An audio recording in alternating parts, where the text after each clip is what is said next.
todos los jueves y espero que usted, amigo televidente, lo estén disfrutando. Dedicamos este segmento, este espacio a la historia de nuestro país y las últimas dos emisiones lo hemos dedicado a la historia de Lima, una historia fascinante que además revela muchos detalles y cosas que a veces, por lo general, no se profundizan ni en el colegio ni en los estudios generales que uno puede tener en la universidad. Solo una personalidad con la capacidad doctoral, porque está doctorado precisamente en la materia. Doctorando. O se está doctorando en la materia de historia, como de Fausto Alvarado, nuestro distinguido invitado permanente aquí, nos puede ilustrar sobre la materia, pero hoy vamos a tener un programa especial porque también nos acompaña el historiador Fernando Flores Zúñiga, que ha trabajado intensamente sobre esta historia que ya Fausto nos ha venido señalando, como desde las cuencas del Chillón, las cuencas y los valles creados por el río Rímac, y en el sur por el río Lurín se formaron algunos canales, los famosos chorrillos que hablábamos, que usted lo ve en los acantilados de las playas de Barranco, de la Costa Verde, y que todo tiene una razón de ser y una explicación. Y esto nace en razón de pedirle a Fausto, oye, comprendamos la importancia que tiene el programa de saneamiento del presidente Pedro Pablo Kuczynski, por qué debemos valorar el agua, cómo se formaron las civilizaciones alrededor de ella y cuál es la historia precisamente de nuestra ciudad, que ya está ocupando 3 programas de palabra libre y yo me alegro de ello y espero que usted lo pueda compartir. Fausto, nos habíamos quedado entonces en la historia de los canales del río Surco, los de Guatica y cómo se iban formando a través de ellos espacios de crecimiento, espacios demográficos, y también al mismo tiempo que significa para la lectura de un peruano, un limeño actual, la definición de las avenidas que uno conoce, porque por ahí discurrían precisamente estos canales. Bueno, por demás está felicitarte por tomar este espacio para poder difundir algo tan importante como es, a veces Lima se constriñe exclusivamente a la Plaza de Armas y vemos de que no, que estamos frente a una comarca y frente a un lugar donde ha sido cuna, donde se ha formado una civilización que como todas se forman en función del agua, las poblaciones buscan ello, pero hay que dominar el agua y hay que dominar el suelo. Y ese es un proceso auténtico de colonización que el hombre europeo lo encontró en Lima y que se mantiene en Lima y se mantendrá por los siglos de los siglos. Era la primera conclusión que tú sacaste, que el europeo encontró ya eso construido con acueductos y todo. Y eso significa obra pública y la obra pública significa haber Estado. Y entonces pocas veces hemos hablado del Estado de Lima, hablamos más del Estado Inca, como se explica, pero la presencia de un Estado en Lima que era capaz de una obra pública como para construir estos canales, para cuidarlos, para controlar la propiedad o el uso de lo mismo que se daba, descomatarlos y tenerlos siempre habilitados. En esa línea es que ahora queremos centrarnos en el caso de la cuenca del río Rímac. Y para esto, nada menos que una persona que de tanta importancia en el trabajo que ha hecho de investigación y lo que está dejando a la posteridad y a todos quienes aman la historia de Lima, es esta obra que es una obra que les quiero mencionar el primer tomo, ¿no? Y veremos la envergadura que es esos canales que podemos empezar desde el primer tomo que él produjo, que es el canal o río, también conocido como río Guatica. El río Guatica. ¿No? Del cual nos va a hacer una explicación mayor y posteriormente lo que tenemos los otros canales, como el de Maranga que se hace posteriormente, viene después el de Surco, el de Ate, que cada uno ha sido un libro como este que lo recomiendo en su lectura. Mostrémoslo, sí, porque esto ha sido... Te puedo mostrar algo solamente, antes de terminar de eso, son 6 tomos que está produciendo, ya produjo 4, y los cuales faltaría después que son voluminosos, por lo que el vemos. final donde termina en Los Caminos de Lima. Esta foto, por ejemplo, nos va a llamar a sorpresa a muchos. Creo hay bastantes también que conocen ya. Y como apreciamos...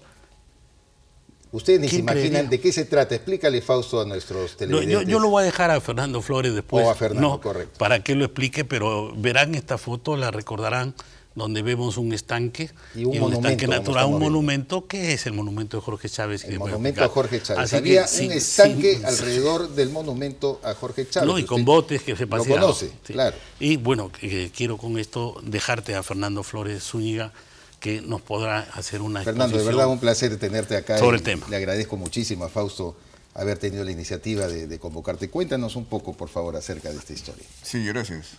Este estanque está ubicado dentro del perímetro del Campo de Marte. El actual Campo de Marte, que como sabemos fue el hipódromo Santa Beatriz hasta 1934. Pero ese estanque tiene un origen bastante remoto respecto a lo que fue el hipódromo, lo que fue la hacienda jesuítica de Santa Beatriz, y hay a sus orígenes más prístinos, más lejanos, supuestamente en el periodo Ichma, que es un periodo anterior a la llegada de los incas en el siglo XV al Valle de Lima, que abarca, como usted bien dijo, Caraballo, Rímac y Lurín. ¿Cómo empezaba Huatica, ¿no? Desde su sangradera, en su punto inicial? El Huatica tiene sus orígenes en aguas subterráneas, en aguas manantiales, aguas que emanaban del fondo de la tierra. Aproximadamente en lo que viene a ser la espalda de los cerros del Agustino, hay una gran sabana que se llamaba la sabana del Cerro Coscaya. Es actualmente lo que ahora viene a ser Manzanilla, Nocheto, la zona de Vázquez, un poco más allá de lo que viene a ser la carretera central, ahí, Nicolás Edillón, etc.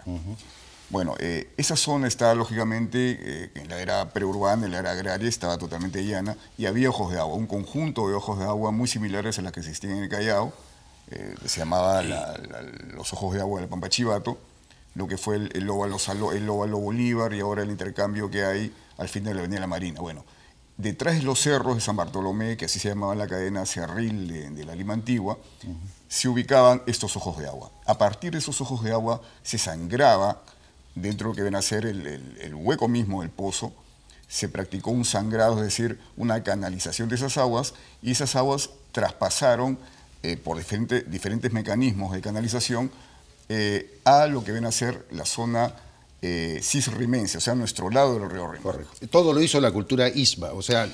no, en la Lima.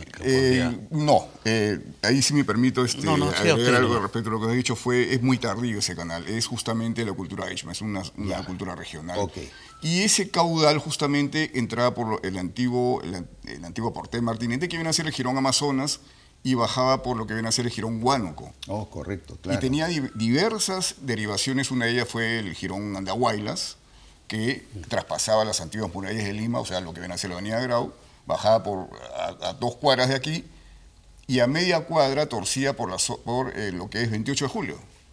Por 28 de julio llegaba justamente a la zona de Santa Beatriz y desaguaba, y a la vez era drenada por esta laguna que acaba de mostrar el doctor Fausto Alvarado. Todos eran terrenos entonces de cultivo, eran áreas evidentemente absolutamente de cultivo, y para eso era que se rediseñaba.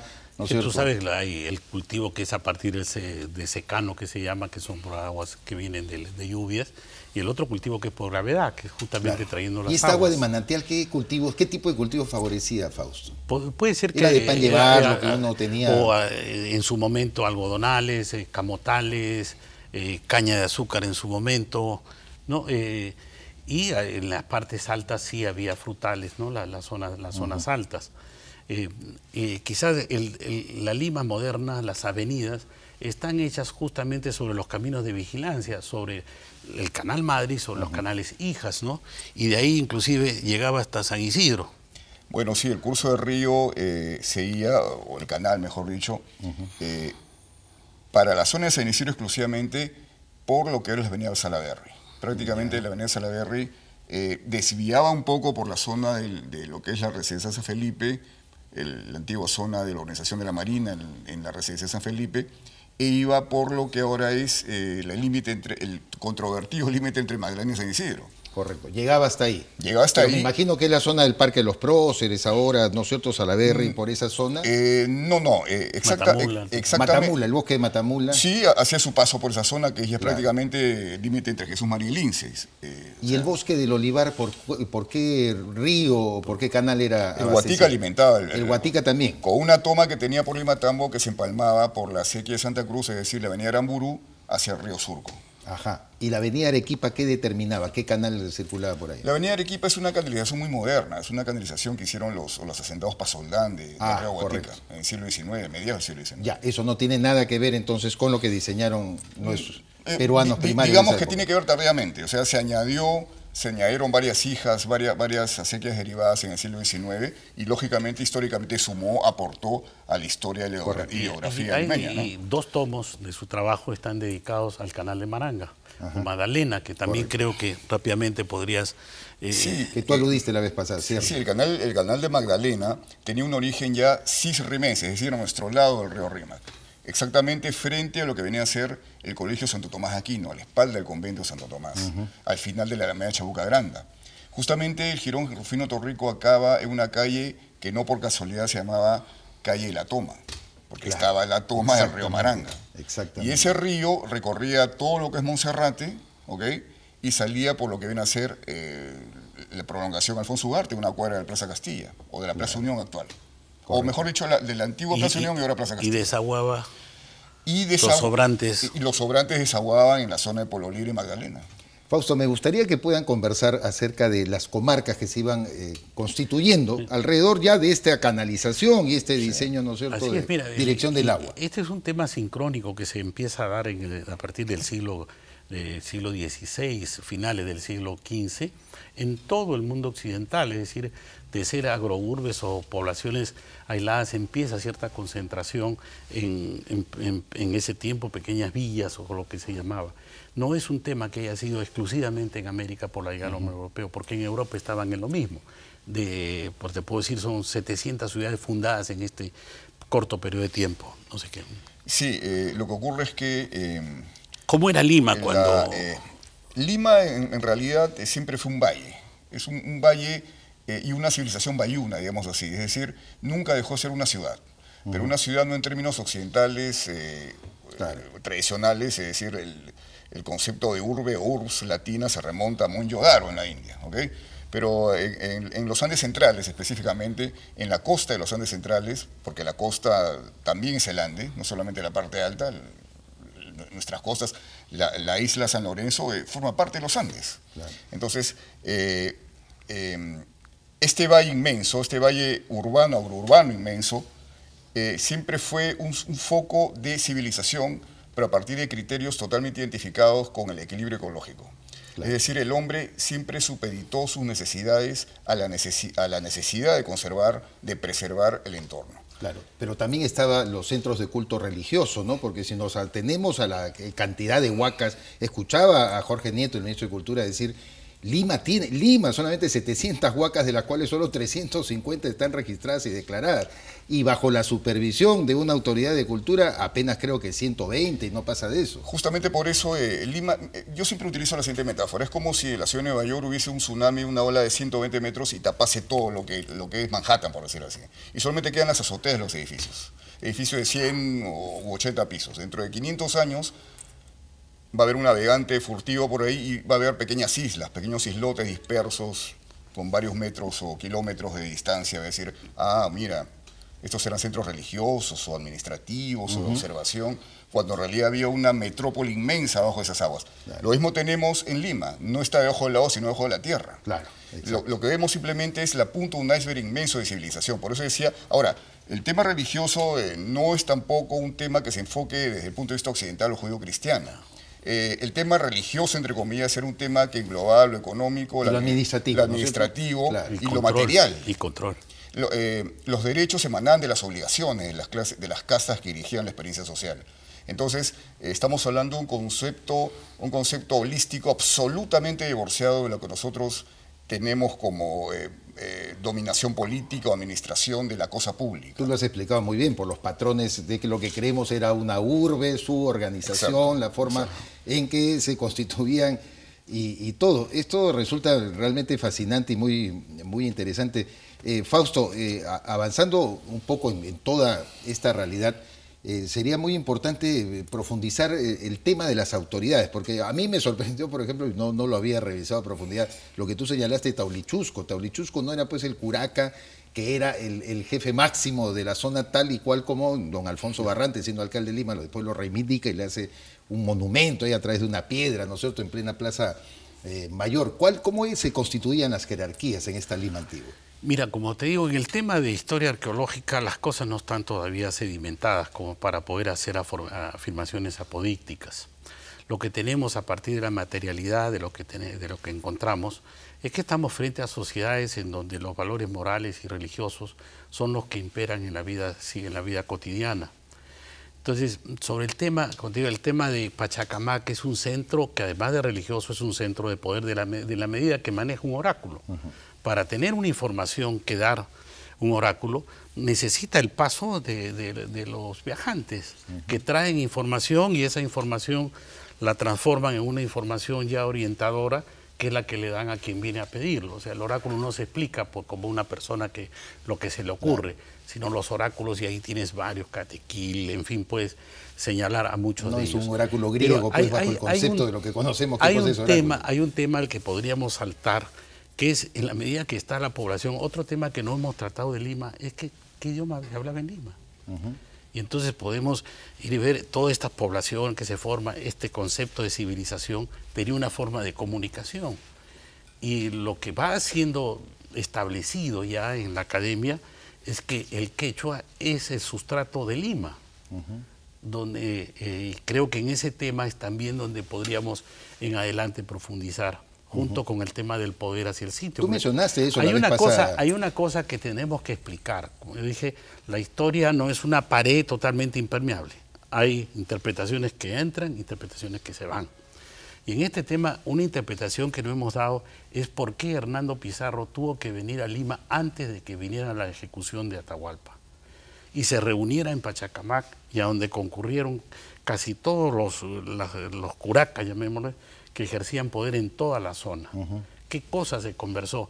Lo que nos ha quedado es que llegó y, no sé, maltrató un tótem que encontró, pero eso no le da, porque él no puede haber llegado con una comitiva y un ejército como para haber sojuzgado pues, a todo lo que hoy día vemos. ¿Tú crees que llegó a negociar, a conversar? Pero no, por eso te digo, hay que entrar a una interpretación política del poder, si el poder estaba acá o no, que hace el señor de Chincha vestido al igual que el Inca en Cajamarca, y por qué es confundido como que fuera el Inca. Entonces son cosas, como te digo, que deben ser materia de una interpretación, te digo, más acercada quizá a nuestros tiempos, menos idílica de lo que se ha venido planteando. ¿Tú compartes, Fernando, esa perspectiva? Sí, en buena parte. Yo tengo una explicación de repente un poco más pragmática del asunto. El dominio político se regulaba y partía a partir de lo que vienen a ser los recursos naturales. Un recurso natural que provocaba una obra pública. Y una obra pública viene a ser la expresión de un Estado. Pero ese Estado se nutría del trabajo de una gran masa que cultivaba la tierra, que de lo que cultivaba hacía derivados, hacía un valor agregado, como podía ser la chicha de maní o la chicha de maíz, pero todo dependía del agua. Sin el agua no había nada, no había chicha, no había maíz, no había algodón, no había nada, no había poder, no había correlación de poderes, no había nada, no había Dios. Y con ese recurso natural del agua, que es básico, no había sed y no había hambre. Sobre eso había sí una correlación muy marcada en lo que era el efecto de la gravedad del agua. Aquellos que estaban en pisos ecológicos más altos son los que lógicamente tenían que tener el dominio. Y ese dominio se determinaba a partir de interrelaciones familiares o clánicas muy complejas. Pero no dejaban de tener una noción de lo que viene a ser el management actualmente. Correcto. Taulichusco viene a ser un manager, un gerente hídrico. Es lo que nos mencionó justamente Fausto la vez pasada, yo me quedé impresionado. Perdón, y su nombre no era un nombre propio como Juan Fernández o José Pérez, sino era una función. Taulichusco era un régulo, digamos así hablando de términos latinos, de 4 taulis o concentraciones urbanas. Ok. Y él había constituido su autoridad en base a una acumulación, porque de hecho, lo que tú me estás explicando, necesariamente el poder radicaba en quien podía acumular mejor la administración. Y tendremos de recursos naturales. Un correlato en el orden jurídico ya hispánico, como fueron los jueces de agua y republicanos, que no hace mucho y actualmente hay también una. Si yo ensayara a preguntarte quién era el Dionisio Romero, el Brescia de esa época, ¿cómo o sea, para establecer equivalentes, ¿no? Sí, como te digo, hay que hacer otras interpretaciones quizás, aunque no les guste mucho, más políticas sobre el tema del poder.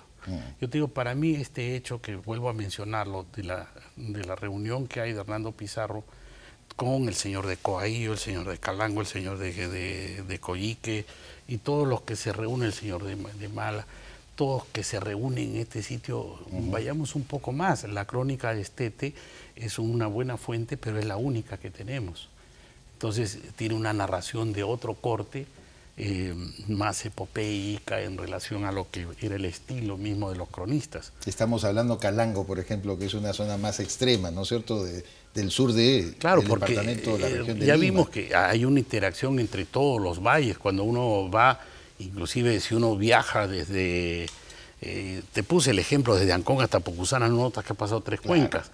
Y probablemente si vienes desde el río Pativilca hasta el río Cañete, por la costa, tampoco te das cuenta que has pasado ya 7, 8 cuencas, ¿no? Fernando, en una lectura histórica, ¿hubo un buen aprovechamiento de los hispanos de esta estructura que hallaron, encontraron, o simplemente la pretensión de imponer su criterio urbanístico, administrativo, incluso religioso, por supuesto, y varió notablemente todo?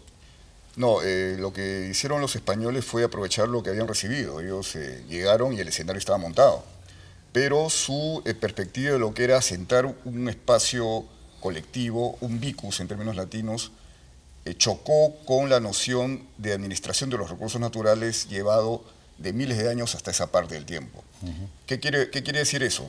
Ellos depredaron todo el bosque de Guarangal o árboles chatos que conformaban la flora de la pampa seca limeña.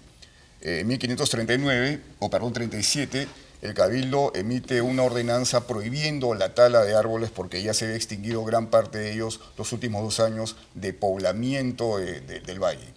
Y eso significó pues que el espacio vital les quedaba chico, pero los elementos hídricos y los elementos alimenticios le eran muy útiles, porque el maíz estaba reservado para los yanacones que trabajaban para ellos, los frijoles igualmente, y posteriormente, no mucho tiempo después, sirvió de la dieta básica a los esclavos que importaron para ampliar la frontera agrícola. Las chacras, la chacra alpa, que era la unidad agraria antigua, prehispánica, se convirtió en la chácara, castellanizadamente hablando, y luego en la hacienda, que era ya una unidad mucho mayor de producción. Y sí, pues los españoles hicieron sus aportes, quebraron muchas acequias, es decir, cambiaron los cursos de las acequias ancestrales. Un ejemplo de ellos es la hacienda Pandong, en donde en 1617 se daba razón de un tal Pablo Romo, que había reformado radicalmente la zona entre la Universidad Católica y la Universidad de San Marcos, y dio cuenta de la existencia de cerca de 80 o 100 huacas, según el lenguaje moderno. Solamente en esa área. Solamente en esa área.